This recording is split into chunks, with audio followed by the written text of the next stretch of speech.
The play spans a period of 25 years in an unbroken series of segments. At the beginning of the play, Daisy Worthing, a 72-year-old Southern Jewish widow, has just crashed a brand new car while backing it out of the garage. After the accident, her son Bully insists that she's not capable of driving. Over her protests, he hires a driver, Hope Coburn, an uneducated African American who is 60. At first, Daisy wants nothing to do with Hoke. She's afraid of giving herself the airs of a rich person, even though Bully is paying Hoke's salary. She strongly values her independence, so she also resents having someone around her house.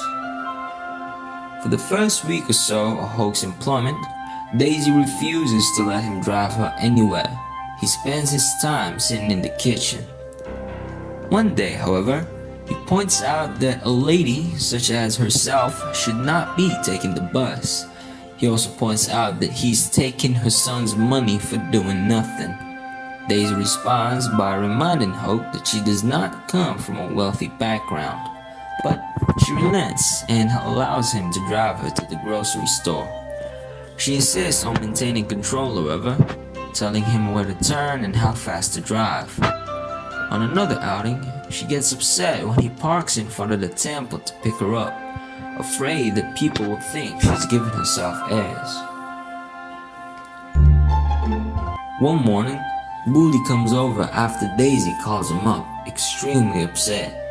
She has discovered that Hoke is stealing from her a can of salmon. She wants Bully to fire Hoke right away. Her words also show her prejudice against African Americans. Bully at last gives up. When Hoke arrives, Bully calls him aside for a talk. First, however, Hoke wants to give some to Daisy, a can of salmon to replace the one he ate the day before.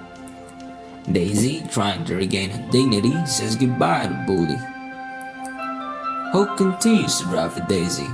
She also teaches him to read and write. Stupidest children God ever put on the face of this earth, and all of them could read well enough to find the name on the tombstone. Well, ask him, see, The name is Bauer.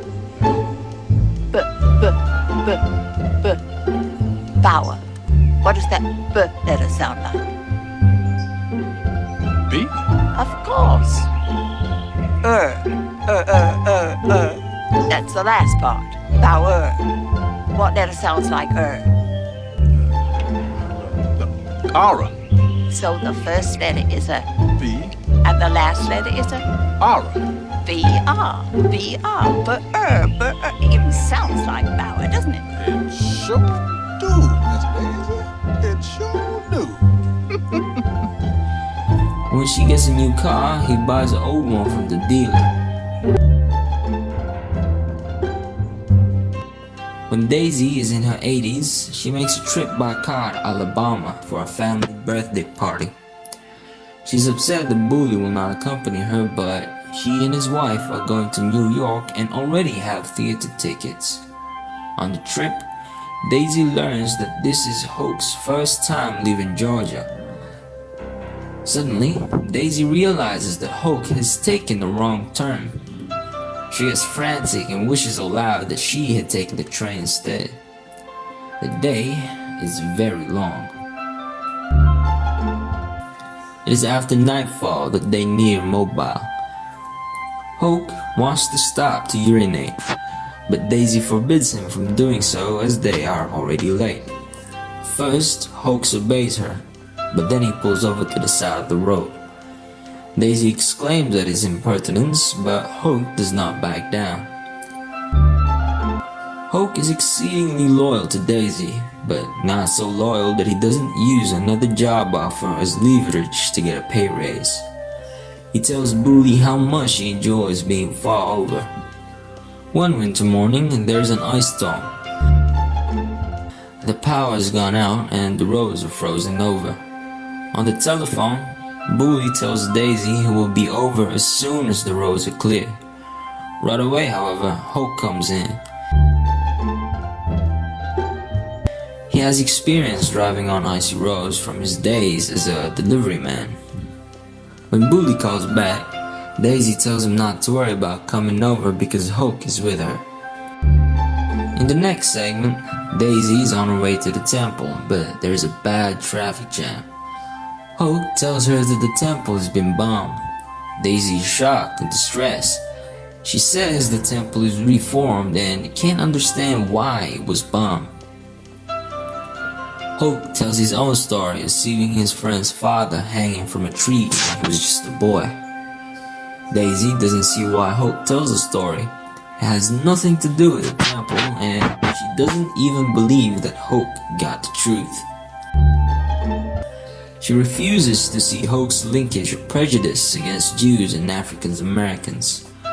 Though she is quite upset by what has happened, she tries to deny it. Another 10 years or so has passed. Daisy and Bully get into an argument about a Jewish organization's banquet for Martin Luther King Jr. Daisy assumes Bully will go with her, but he doesn't want to. He says it will hurt his business. Daisy plans on going nonetheless. Hope drives her to the dinner. At the last minute, she offhandedly invites Hope to the dinner, but he refuses because she didn't invite him beforehand like she would anyone else. As Daisy gets older, she begins to lose her reason.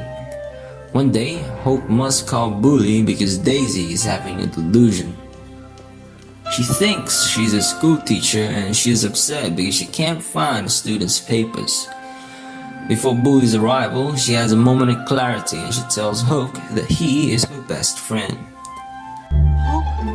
Yes. You're my best friend. Doggone, Miss Daisy, you did. Really? You are.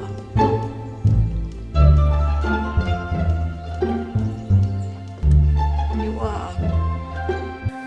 In the play's final segment, Daisy is 97 and Hoke is 85.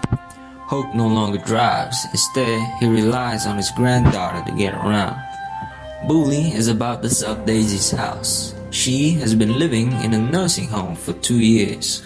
Hoke and Bully go to visit her on Thanksgiving.